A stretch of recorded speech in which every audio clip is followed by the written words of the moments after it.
Beckett Grading Services has lowered their prices and improved their turnaround times. But is it enough to stop their downward spiral? Or were there other moves they should have made which would have been more impactful? We'll tell you what we think next.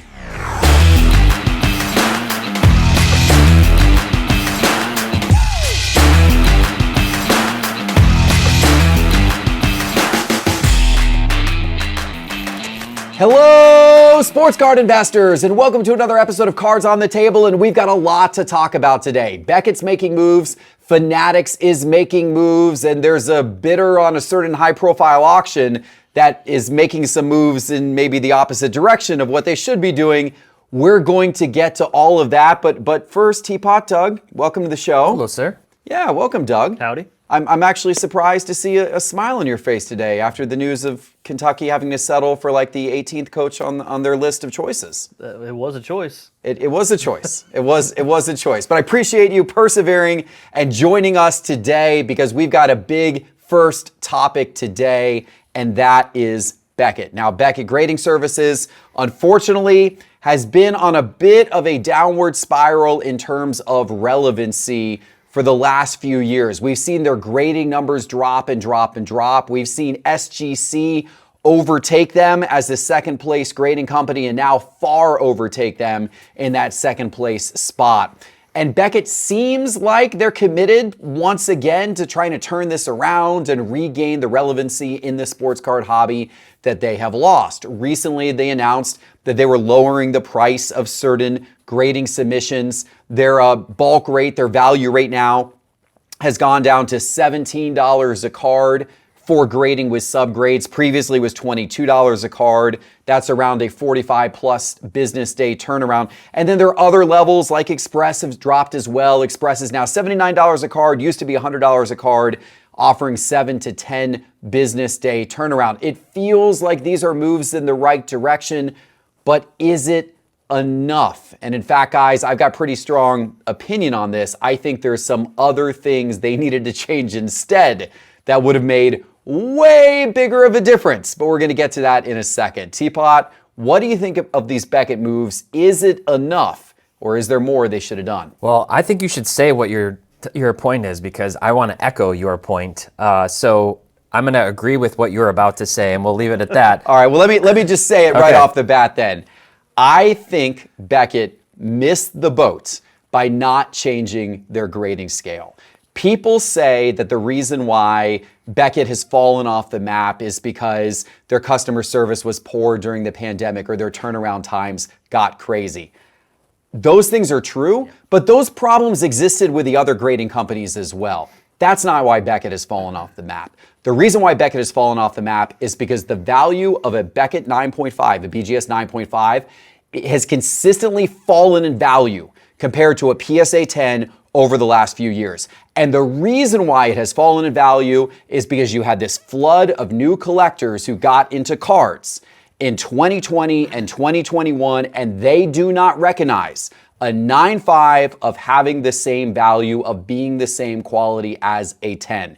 In my opinion, that is the crux of the problem Beckett has faced. And if Beckett would simply eliminate the 9.5 and make all 9.5s 10s, they would reverse the trajectory of their company. Yep.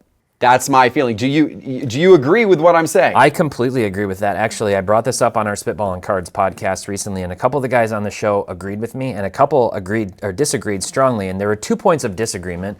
One was that they thought it would just be too confusing. Now you have 3 10s. I don't think that's that big of an issue. It's already confusing. People don't understand that a 9.5 is their gem mint grade. Just keep going with it. The other thing is they thought it would upset, frustrate the holders of BGS 10 pristines. There's not that many of those people. There's way more people who have 9.5s who I think would be largely happy to be upgraded to have a 10 on their slab. So I think that's definitely the way to go. I think they do need to focus on their customer service right now, to the max, regain loyalty, run programs, get people on the phone, who are available. Keep trying to reduce the the cost to grade. They're still not competitive between the turnaround times and the pricing, even in spite of the recent stuff.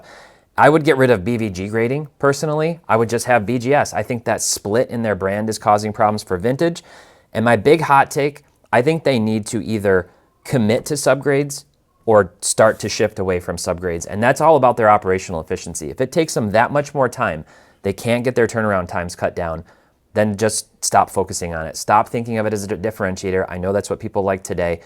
Reduce the cost significantly for without subgrades and go in that direction, have a 10, and then try to work something out with Fanatics. That's what I think. I think those are all smart decisions. So you don't think just simply keeping the same grading scale, keeping the same structure, reducing prices a little bit, improving turnaround time a little bit is really going to make that much of a difference? It might keep their current fans happy, but I think they need to do something more. What do you think about all of this, Doug? Are we off base here on wanting the 9.5s to become 10s? Are these other changes going to do enough, or what do you foresee that Beckett needs to do? Yeah, I really think they missed that opportunity when it looked like they were going to unveil a grading scale change.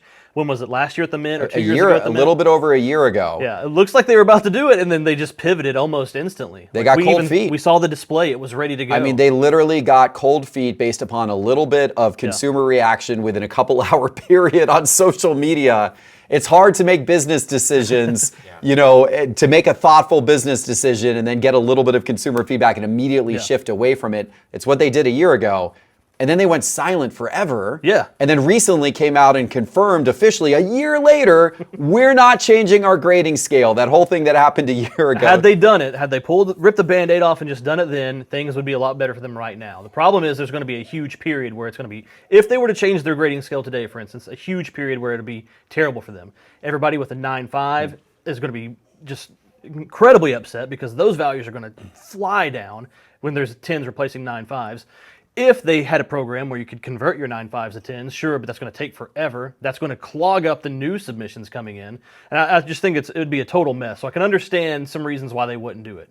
I can see the argument for why not based on those factors. The changes they did make, though, they've lowered some pricing, but I don't think it was enough. So if you compare PSA's 45-day turnaround service at $25 a card, and then their 45-day turnaround service at $18 per card, it's $7 savings. But even on something smaller, like a $100 card, you might save $7 grading it, but you might only get $80 to your 100 on a PSA label. You're still not going to make that money back over volume.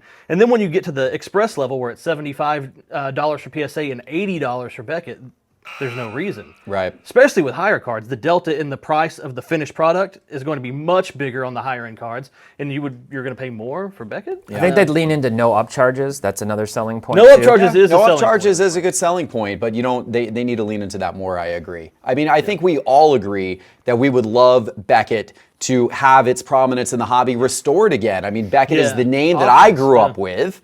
And for anyone who was grading cards back in like the 2000s to early 2010s, I mean, they were actually the #1 player for a long time. By the way, shout out to the kids behind us. I mean, they are the real MVPs right now, trying their best to get on a Sports Card Investor episode. They have made their way onto the episode. But yeah, lots of great conversation. Look, I wish Beckett the very best. I hope that they continue to make the moves. I really would have liked to have seen them made that grading scale change. I think they missed a big opportunity. And I think the revenue that they would have gotten from the grading scale change, if they let's say they charged a cheap price, $5 for anyone who had a 9.5 to get it reslabbed as a 10, that's still going to be an avalanche of new revenue that they could have used to hire more customer service people. Yeah. Then everybody's happy. Hire more graders. Improve your turnaround times. Everybody wins. Didn't work out that way. Or at least it hasn't so far. What is working out, though, is PWCC's weekly auction this week, as it does every week, because they always have beautiful, amazing cards, including a 1986 Fleer Michael Jordan PSA 9 Eye Appeal sticker of an E, PWCC Eye Appeal E. It's one of the best looking 9s you're ever going to see. If you squint, it sure looks like a PSA 10, but it's going to sell for a fraction of the price. That is a nice card. Doug, what do you have your eye on PWCC? 2022 Stadium Club. Soccer. It's a dual auto of Messi and Ronaldo. It's out of 5. It's in a BGS 9.5, so BGS some relevancy there. But, Stadium Club, wonderful set. The two best players of their respective sport at this time. Dual auto out of 5. It's a good one. How about you, Teapot? 2022 Patty Mahomes Mosaic Choice Nebula 1 of 1 PSA 10.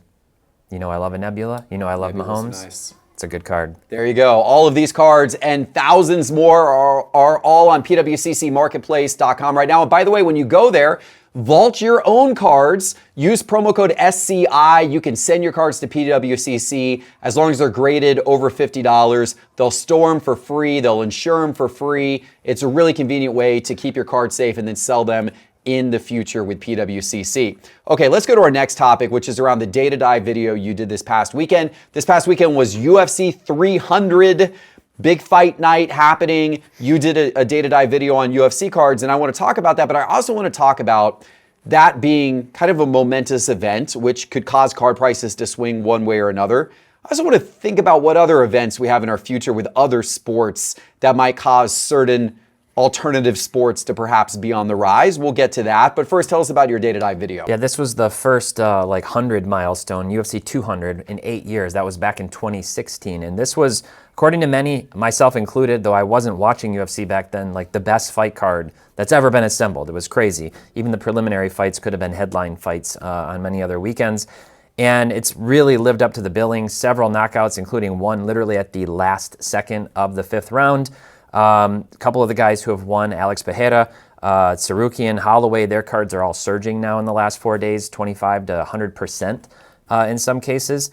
And someone timed Arman Sarukian's Prism Black Shimmer 1-of-1 rookie card perfectly. It sold for $11,400 on PWCC this weekend, which is a really good price for a UFC card. So overall, it was a great fight card. Exciting to see those cards get put into the spotlight a little bit. And I think UFC cards are really a great collector choice if you're into that sport. So let's take that and think forward a little bit, Doug, right? So UFC 300, kind of this big momentous event in UFC's history. We're seeing cards come out and spike, as a result of that. What else is upcoming on the sports calendar that might give a lift to certain sports? Well, I mean, I've talked about this a few times, but I have to keep going back to soccer for this because there are several major events that happen in soccer, some more frequently than others. Like right now we have Champions League. Champions League is every year, but it's an exciting time for the sport and the premier players of the sport. We've got Euro Cup coming up, and then we've got World Cup coming up in the U.S. In the next 3 years now, 2 years, we're going to have all of that happening. And those are massive, massive events worldwide. Those are things that we need for a couple of different reasons for that sport. We need to grow the international collector base, so something like Euro Cup will help with that. And then we need to grow Americans' interest in soccer, which World Cup will help since it's coming here. So I think the culmination of those two huge worldwide events happening 2 years apart, those are the next two milestones that I expect to see help drive that market forward.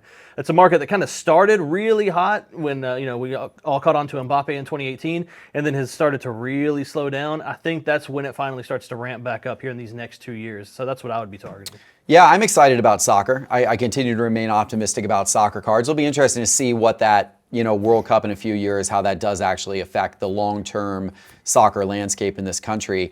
I'm looking forward to this summer, this dream team that's being assembled for U.S. men's basketball. I think that you are going to have, probably the last Olympic run for LeBron, maybe the last one for Steph Curry, but then you're going to have a lot of young talent on that team, up-and-comers in the NBA. The games this year are in France, so we're not, it's time different, but not like the other side of the world time different. So I think we're going to be able to see a lot of the games. I think there's going to be a lot of eyes on that. I'm going to be watching all of the games, and maybe that gives a lift to certain NBA players' cards, particularly more the up-and-comers. But who knows? Maybe even someone like LeBron gets a bounce. Basketball hasn't been the strongest market. It hasn't been. It hasn't been. A gold medal could actually start to really help it back a little bit, in my opinion. We'll see. We'll see what happens this summer. I'm excited for that. Another milestone is upon us, Teapot. We have now just hit 3 million. 3 million cards in our featured card database in Market Movers. Of course, within Market Movers, you can search practically any card because we've got the complete sales history from a lot of different sites like eBay and Golden, PWCC, and Heritage Auctions, and many more. But we also have our featured cards with all the charts and graphs and analysis. Over 3 million, Teapot. Congratulations to you and your team. It's by far the largest database of its type in the sports card hobby. And guys, you can try out Market Movers for free by going to sportscardinvestor.com and clicking Market Movers in the main menu bar, or downloading the Market Movers app on your phone. Guys, let's get to our first mailbag topic today. This one is really interesting and kind of unexpected, something you don't really hear happening very often. It was on this show a couple of weeks ago where we were talking about how there was a sealed case of O-Pee-Chee hockey cards from Wayne Gretzky's rookie year, 1979, 1980. It was discovered sealed. It was the only known sealed case, which has, of course, a bunch of sealed boxes inside, in existence. It was discovered in storage. It was sold by Heritage Auctions. It sold for $3.7 million, and we all celebrated it. The whole hobby celebrated it as a big sale. Well, there's a problem. The guy who bought it now has remorse over buying it. This guy from Ontario, Jack Arshhaskai, apologize if I'm pronouncing that incorrectly. I'm sure you know. I probably didn't get that right at all, but Jack bid $3.7 million, said that he started becoming remorseful about this when he saw an interview with a running up bidder, or he saw some article about the running up bidder and how that person really wished that they had won it and they were sad they didn't, and he started to feel empathy, and then he started to feel like this didn't really mean that much to him and maybe somebody else should buy it, and it seems like he almost kind of doesn't want it at all anymore. He has already paid $3 million towards the $3.7 million, but he hasn't paid the rest of it as far as we know. What's going to happen here? What's going on? Teapot, makes sense of this for me. Oh, regrets, I've had a few, but none $3 million. No $3 million regrets in my life. I've also got a few cards that I was runner-up on who I'd like to give a sob story to and maybe work out a deal. But, it does make me wonder what this guy's play was like all along in this. It's something about it just feels kind of funky, and that could be a lot of different things. Generally, when news articles like this come out, I don't really pay too much attention to them because it's an individual person. Things change. I don't know, maybe his wife got upset. Maybe he just lost a bunch of money in some stock investments. Maybe he really just is like, I don't really know why I did that. I had 4 Red Bulls and I was all amped up. And he said he had that's 4. What he said. He literally said he had 4 energy drinks to stay sharp. Yeah. It's a weird, it was like a weird detail. The whole thing to me just is like a little bizarre. This was such a big find. It was such a huge thing for the hockey card world that to have it be like, I didn't mean to do that. Just, I don't know. It kind of leaves a bad taste in your mouth, but I don't really care at the end of the day. It's weird. What do you think, Doug? Have you done this before? Have you had 4 Red Bulls and then ended up winning something you regretted? No, I've never. I don't even think I've ever had a Red Bull in my life. I don't like energy drinks, but that's beside the point. I can't wrap my head around this, to be honest with you. Every angle that I look at, I can't fully explain. If it's truly just, feels so bad for this devastated runner-up, this collection would mean that much to the runner-up. For this guy, it was just an investment. If that's really the problem, then just pay it off and sell it to the guy. You probably weren't that far apart in price. Figure something out. So it doesn't sound like that's it, because that seems pretty resolvable. I don't want to speculate that there's any kind of a money issue going on. I don't know the guy, and it would be totally unfair to speculate on his circumstances. But let's say, hypothetically, it was a money thing. It's like all of a sudden he's tight for the other $700,000. I guarantee you there's allegedly somewhere like 25, 27 Gretzky rookies in this case on average, right? I guarantee you someone would be willing to pay that last $700,000 on his behalf in order to, take a larger chunk of that investment or something. There's ways around that. So I don't know, it just seems very confusing to me. There's more to this probably than what's on the surface layer of it, and who knows what that is. It's an odd story. I will say that there have been times you can get caught up in the excitement of bidding for something. There have been times when I've, I got caught up in the excitement of bidding for an auction item. But something of this magnitude, I mean, that's like, that happens to me over like $100 card. $100, yeah. And I bought some big cards in auctions before, but I've been pretty controlled around like, here's what I'm willing to pay and here's what I'm not willing to pay. Like, this is where I'm going to go up to and I'm going to stop. I mean, you got to make those decisions beforehand. If you're bidding on things in the 5 figures, 6 figures, certainly 7 figures, you better be deciding that beforehand. This just seems strange to me, but I hope it plays out in an okay way because it is certainly a big box for the hobby. Let's talk about something maybe a little more positive, Fanatics Fest. So Fanatics has announced that they are doing their first Fanatics Fest, August 16th through 18th. This is going to be a big card show, but more than just a card show. It's celebrating sports, it's celebrating collecting in general. I think all aspects of Fanatics business are going to be tied into this in some manner. So it goes beyond a card show, although cards and collectibles are going to be a big piece of the entire thing. 400,000 square feet, which puts it around the size of the National this year, a little smaller than the National was last year. And it's taking place in New York City 3 weeks after the National this year. So really tightly timed up together. They've got a bunch of stars like Tom Brady and Kevin Durant and the Manning brothers, that type of thing already confirmed to kind of be there. What do you think, Teapot? Is this something you are like super excited to rush out to? Are you skeptical of this? How is Fanatics Fest hitting with you? I think true to its name, Fanatics, it is a fan-first event. That's what it strikes me as. This isn't like a conventional card show. This to me is like the next evolution of what we've seen from the Mint Collective, and an attempt to kind of bring in athletes, celebrities, and create an experience for people. If Fanatics is going to 10x the hobby, this is all about exposure and drawing new people in who aren't there maybe first and foremost for cards, but now they're going to get a lot of exposure to that. People are going to say, if I can go see Tom Brady, if I can go see Peyton Manning, if I can go see Kevin Durant, then okay, son, daughter, whatever, we're going to fly across the country, we're going to get in the car a few hours, we're going to go check this out and see what it's all about. Knowing how they probably will put their marketing dollars and leverage behind this. I've been seeing Topps ads on commercials on TV, the radio, other things. I expect that. I expect them to continue to build this out.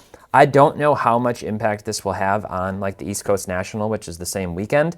That to me, I think will be much more of a conventional card show. This I think will be a little more boutique, a little more exciting, and I'm excited to see what it's like. Yeah, it's certainly going to get a lot of headlines. I'm excited about it as well, but yeah, a lot remains to be seen about the actual what this experience is like. What do you think, Doug? You excited about this? You're not excited about this? How does this fall with you? I'm excited about it, but I don't know how much of that is influenced by, working within the hobby, because this does feel more like a Mint Collective or Industry Summit type event, less of a card show. So I don't know if it appeals too much as a collector that, like the National would, as much as it would appeal to guys like us who, work in this industry and want to be a part of, these larger industry events or trade shows.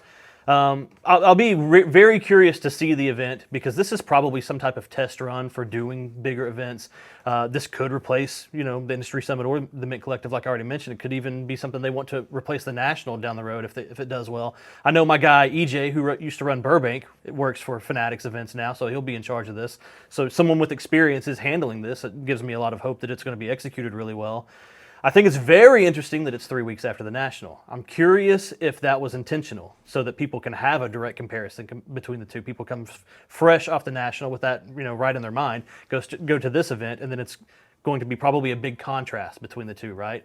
The National is what it is. We know what it is. And then there's probably a lot of pomp and circumstance, a very flashy show around this Fanatics event. And I think they're trying to contrast that against the National, kind of a new guard versus the old guard. So it'll be interesting. Hopefully I get to attend that. I know we haven't talked about it, but here's my here's my request. All right, Doug wants to go. Yeah. Doug wants to go. He wants us to pay for the trip. Yep, we're gonna be there, maybe we'll see what we can work out. I do feel a little bit bad for Doug. That he had to get his 36th pick for basketball coach. So maybe we'll help you out. Trip. Maybe we'll get you to Fanatics Fest and cheer you up. I think we can make that happen. I'll certainly be there. I'm sure a lot of us will be there. Any good coach is going to be there. Any good coaches at Fanatics Fest? Maybe I can go talk to. We'll see what we can do. Okay. We'll come up with something for you. There you go. You can recruit while you're up there for sure.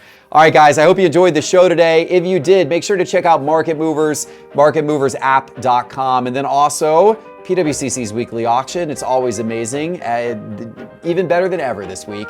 We appreciate you guys. We'll see you soon with our next episode. Take care.